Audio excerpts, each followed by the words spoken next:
Pagdating naman sa mga negosyong may kinalaman sa teknolohiya, hindi rin nagpapahuli ang mga Pinoy. Tulad ng mga cellphone reloading station na talaga namang connect na connect sa kanilang mga suki. Sa panahon ngayon, isa na nga sa pangunahing pangangailangan natin ang cellphone. Kaya dapat lagi itong may load. At dito nakasilip ng pagkakataon ang iba nating mga kababayan para kumita.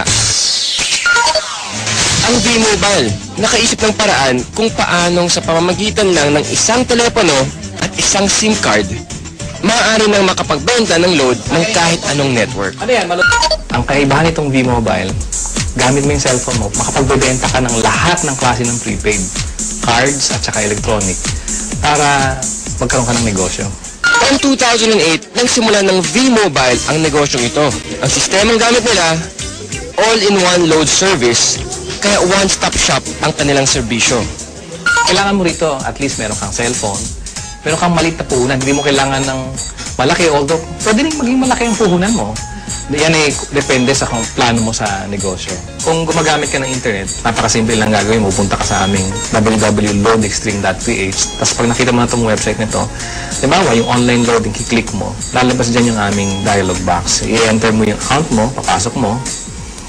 So, in this case, pipiliin ko na lang, papasok ko yung aking sikretong PIK. Tapos mamimili ako ng produkto. Tapos, lalagay ko yung cellphone number. Kiklik mo ngayon yung send load. Pag okay natin, yun na. Pero paano ka nga ba kikita sa negosyong ito? Halimbawa, may magpapaload sa iyo ng 100 pesos. Ang babawas sa load wallet mo ay 90 pesos lang. Ibig sabihin, may 10 piso kang kita sa bawat 100 na i-reload mo sa iyong customer. Kung kumikita ka ng 100 pesos kada araw sa pagre-reload, sa loob ng isang buwan, may kita kang 3,000 piso. Anip, tulad ni Peewee, na nakatuwaan lang daw noong una ang reloading business. Kasi nabuhat kami, nung nag-start kami noon, magbabarkada lang kami. So every night magkakasama kami. Nakakatuwa. Nung 5 lang kami nagsimula. 5 members na kami. Kapatid ko, mga barkada ko. Tapos ngayon nabuhat ako, yung 5 tao nagsimula niya. Ngayon, ano na kami? Almost 100,000. So actually, nagdag pa siya ng 100,000 members. Ngayon, sa simpleng pagpindot-pindot lang daw niya ng cellphone, kumikita raw si Peewee ng mula 1,000 hanggang 5,000 piso kada linggo.